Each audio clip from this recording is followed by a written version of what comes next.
Hello friends, स्वागत करती हूँ आप सभी का आपके अपने यूट्यूब चैनल सितंबर शिल्पी होम साइंस क्लासेस में। अगर आपने मेरे चैनल को सब्सक्राइब नहीं किया तो चैनल को सब्सक्राइब कर लें, जिससे आपको मेरी लाइव क्लास की नोटिफिकेशन मिल जाएगी और आप मेरी लाइव क्लास अटेंड कर सकते हो।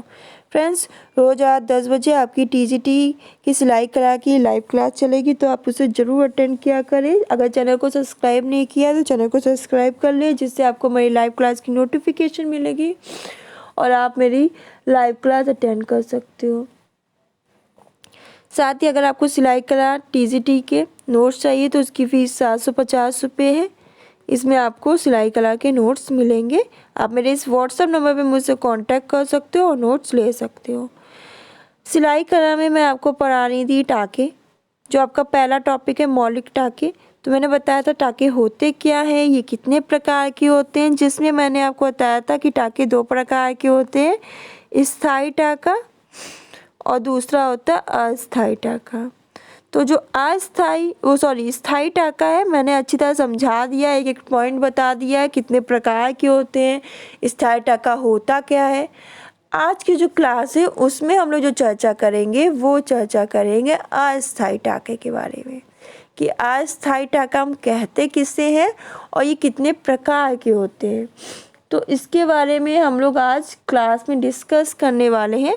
तो चलिए शुरू करते हैं आज की क्लास और इस टॉपिक को स्टार्ट करते हैं कि अस्थायी टाका होता क्या है। सबसे पहले समझते हैं अस्थायी टाका। तो यह वो टाके हैं जो पक्की सिलाई करने के बाद क्या कर दिए जाते हैं, खोल दिए जाते हैं। यानी जब आप पक्की सिलाई कर लोगे तो ये इस टाके को हम क्या करेंगे, खोल देंगे। अस्थायी टाके कितने प्रकार के होते हैं, कच्चा टाका, टेढ़ा कच्चा और परसूज का टाका। तो इस चीज़ को याद कर लीजिए पहले कि अस्थायी टाके कितने प्रकार, 3 प्रकार के, कच्चे टाके, टेढ़ा कच्चा और परसूज का टाका। कच्चा टाका होता क्या है, पहले तो ये समझ लेते हैं। पहले तो इसको नोट डाउन कर ले, कच्चे टाके, इसे हम बेस्टिंग स्टिच भी कहते हैं। इसे क्या कहते हैं, बेस्टिंग स्टिच भी कहते हैं।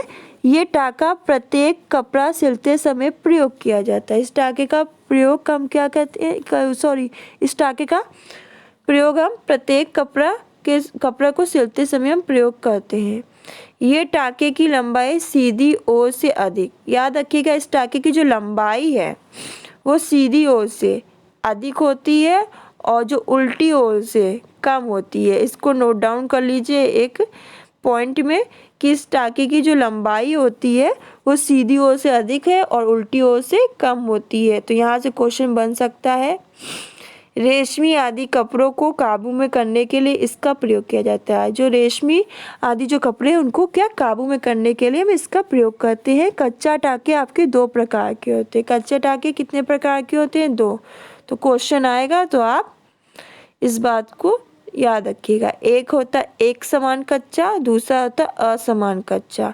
एक समान कच्चा और दूसरा असमान कच्चा। एक समान कच्चे में क्या होता है, इसमें टाके एक समान दूरी पे बनाए जाते हैं। देखिए, एक समान दूरी पे एक जैसे टाके। और असमान यानी जो समान ना हो, इसमें क्या होता है कि एक लंबा, फिर एक छोटा, फिर एक लंबा, फिर एक छोटा, फिर एक लंबा, फिर एक छोटा है, फिर एक लंबा, फिर एक छोटा। तो इसमें ऐसा होता है। तो ये क्या, असमान कच्चा। तो याद रखिएगा, कच्चे टाके 2 प्रकार के होते हैं, जिसमें आपका आता है एक समान कच्चा, दूसरा आता है असमान कच्चा। एक समान कच्चा है, ये असमान कच्चा टाका है। फिर टेढ़ा कच्चा, देख लीजिए चित्र से ही, ये टेढ़ा है तो ये टेढ़ा कच्चा। तो जहाँ 2 कच्चे एक साथ करने की आवश्यकता होती है, जहाँ 2 कच्चे एक साथ करने की आवश्यकता होती है, वहाँ पे टेढ़ा कच्चा टाके का प्रयोग करते हैं।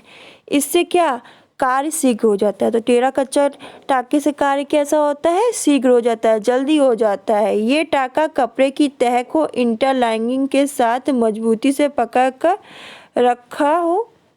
रखना हो, चिरा हुआ सीम का किनारा पकड़कर रखना आदि स्थानों पर प्रयोग किया जाता है। याद रखिएगा कहाँ कहाँ प्रयोग किया जाता है। ये टाका सुई को कपड़े में से तिरछी दिशा में से निकाल कर बनाया जाता है।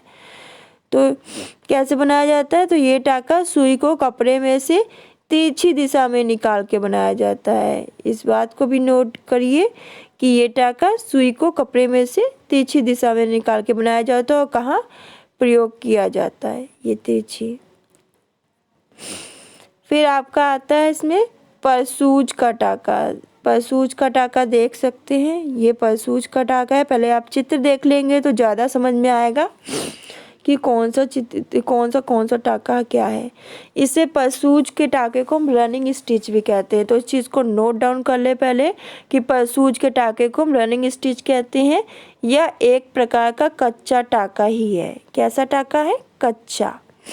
इसमें छोटे छोटे बराबर टाके लिए जाते हैं। इसमें धागा ऊपर नीचे बराबर बराबर दिखाई देता है। इसमें जो धागा होता है ऊपर नीचे बराबर बराबर दिखाई देता है। इस टाके के द्वारा वस्त्र में चुन्नट डालना, स्मोकिंग के लिए चुन्नट बनाना, वस्त्र में किसी किसी स्थान पर छोटी गोलियों को बनाने के लिए भी प्रयोग किया जाता है। तो इस बात को भी नोट डाउन कर लीजिए कि परसूज टाके को क्या कहते हैं, यहीं से क्वेश्चन बन जाएगा। इसे रनिंग स्टिच कहते हैं। यह एक प्रकार का कच्चा टाका है। इसमें छोटे छोटे बराबर बराबर टाके लिए जाते हैं।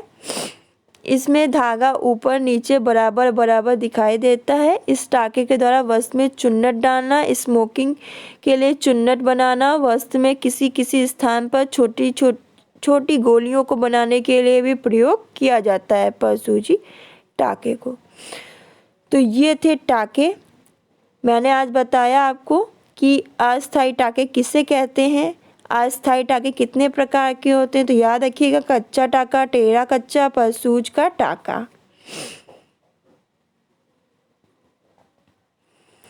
कच्चा टाका मैंने आपको बताया 2 प्रकार के होते हैं, एक समान कच्चा, दूसरा है असमान कच्चा। इस बात को भी ध्यान रखिएगा कि असमान कच्चा और एक समान कच्चा। तो इस बात को भी सही से समझिए। ये आप देख सकते हैं, एक समान कच्चा और फिर असमान कच्चा ये है।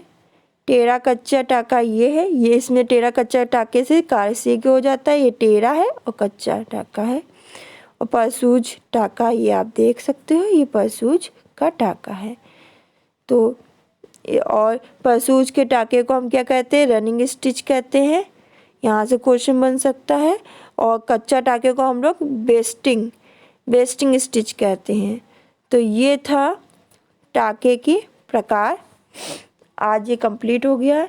कल जो हम लोग का क्लास होगी वो होगी सिलाइयों पर, कि सिलाइयाँ क्या हैं, इस पे हम लोग की क्लास होगी। इसको हम लोग चर्चा करेंगे सिलाइयों के बारे में कि सिलाइयाँ होती क्या हैं, कितने प्रकार की होती हैं। तो कल का टॉपिक ये है। फिर डॉट है, प्लेट है, इसको हम लोग चर्चा करेंगे। तो कल का टॉपिक सिलाइयाँ है। कल रात 10 बजे आपकी लाइव क्लास में सिलाई को कंप्लीट कराया जाएगा। तो फ्रेंड्स, अगर आपने चैनल को सब्सक्राइब नहीं किया तो चैनल को सब्सक्राइब कर ले, जिससे आपको मेरी लाइव क्लास की नोटिफिकेशन मिल जाएगी और आप मेरी लाइव क्लास अटेंड कर सकते हो। तो आज के लिए बस इतना ही। मिलते हैं कल रात 10 बजे। धन्यवाद।